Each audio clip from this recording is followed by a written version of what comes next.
Because if you are validating a product, you have your target audience. I don't know if you've done design thinking, but you're going to go back to your customer, test it, continuously to iterate before you come up with a strong product.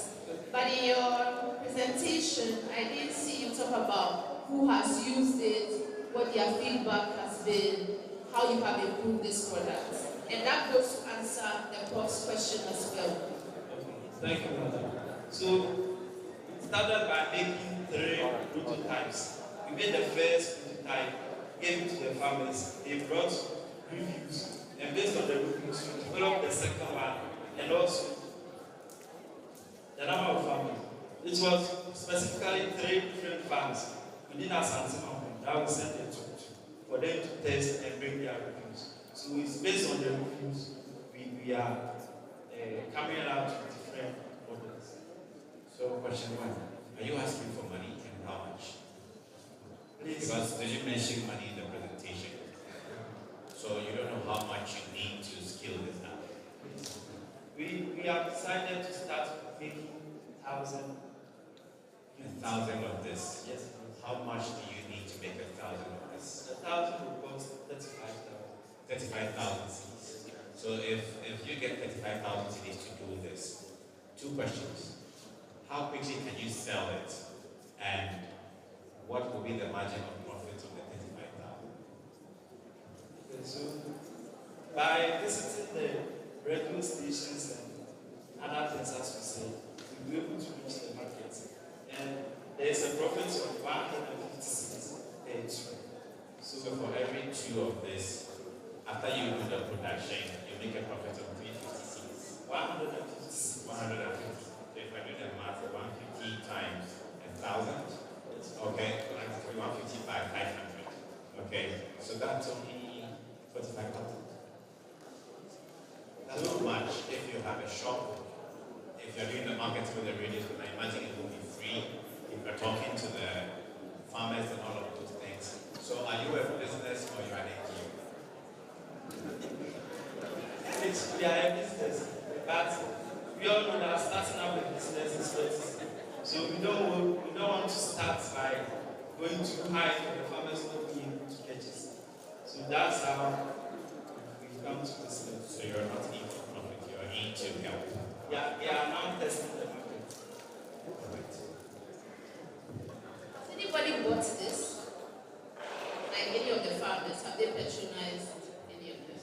We just gave for them for trial. So I'm trying to drive interest, right?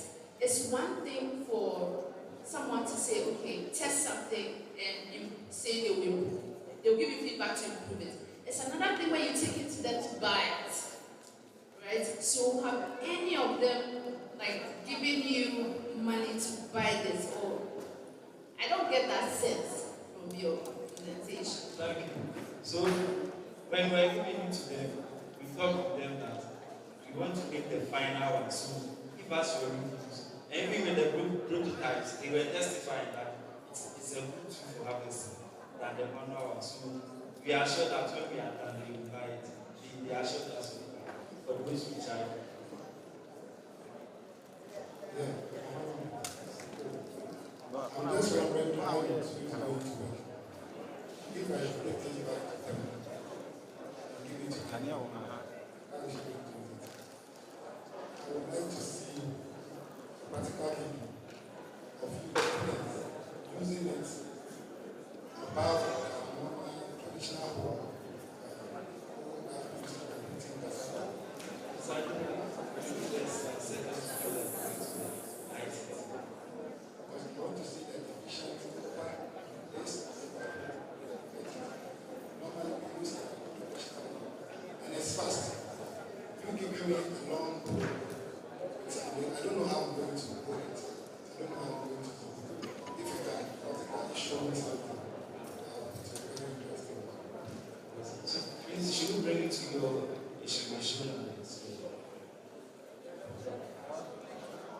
Yes, yes. I'm showing an organization.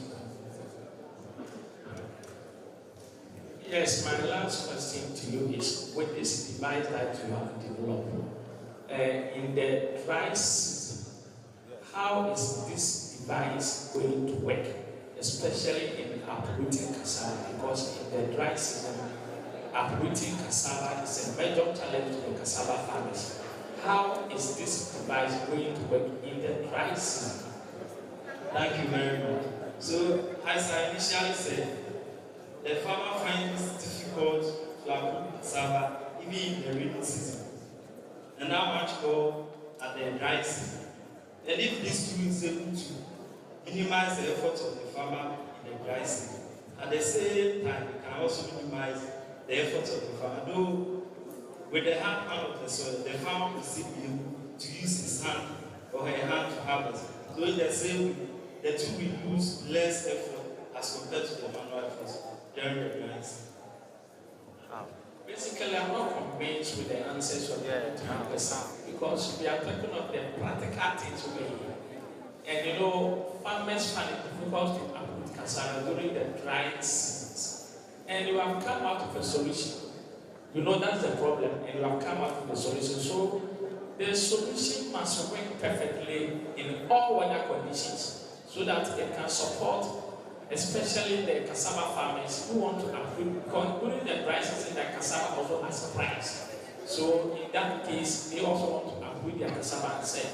And with this device you are talking about, it looks like a catalyst, and I don't see anything unique about solving the uprooting cassava problem in the dry season. So you need to convince me to understand that in the dry season, this machine can work and it can work efficiently. So because of our time, okay, we'll take this and then we'll rank you the top three. Yes, so we'll rank you and we'll pick the top three. So just take note of it and correct it for the next one. Take the last one. Okay, I guess one for us judges. At least we have one paper for each presentation. Let us put many of our comments, our extra comments on there so that they can gather it for them. They have 5 minutes for presentation. If we can use just 5 minutes to ask 1 or 2 questions so we can go through all of them within the next hour, that would be great. Thank you. Thank you so much. Thank you too.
the economy or the system.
And random league.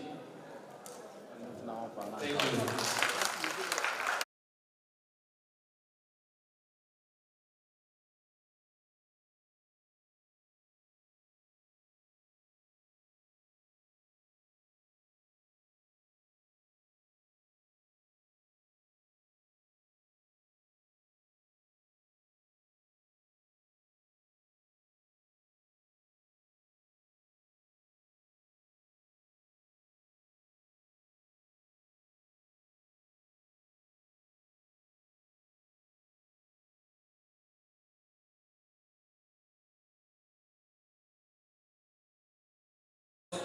As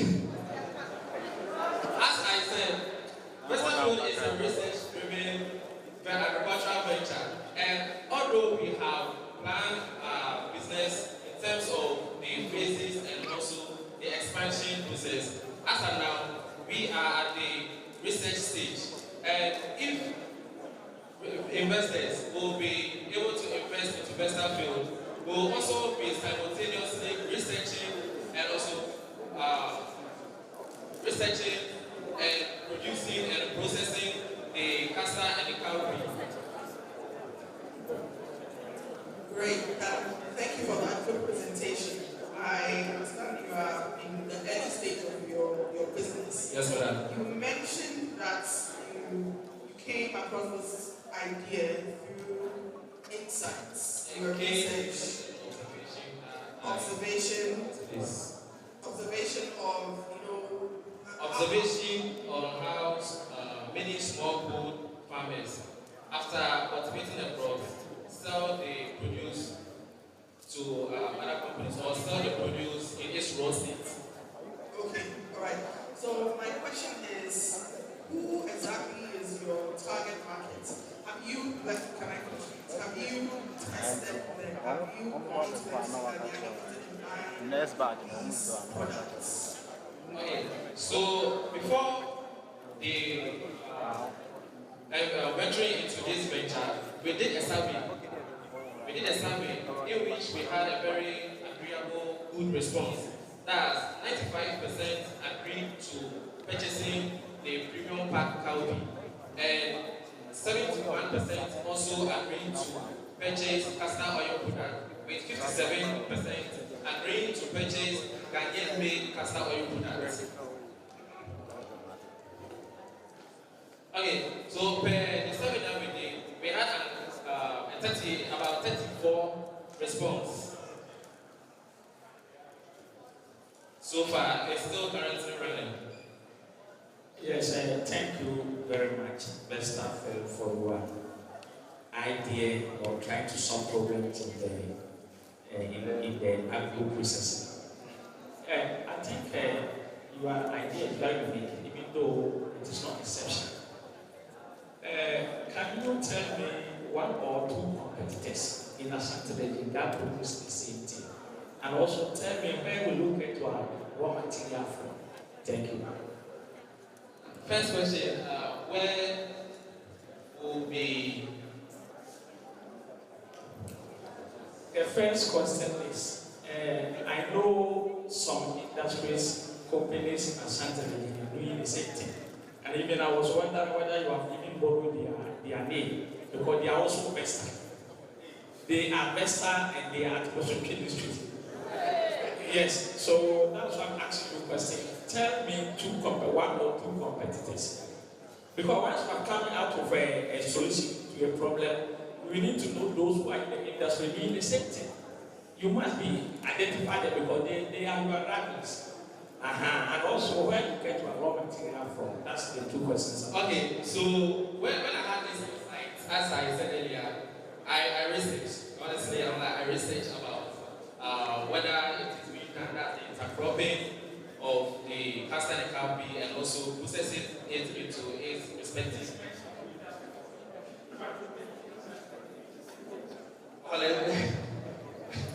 Honestly, I won't know. But when it comes to the sourcing, that's where the research comes in. Since I'm trying to introduce the castor to potential farmers who will be interested, because castor, although it is very versatile in different applications, it is very underutilized in Ghana here. Okay, thank you so much. Let's clap for best cameos. Clap for that. Good job. Good job, the microphone here. Pajara Alliance. Pajara Alliance. Right after that is King's Yogurt. So King's Yogurt, make sure your presentation is ready. After Pajara. King's Yogurt, can I see your hands? Okay, good. So you check that after this is ready. Pajara. Okay.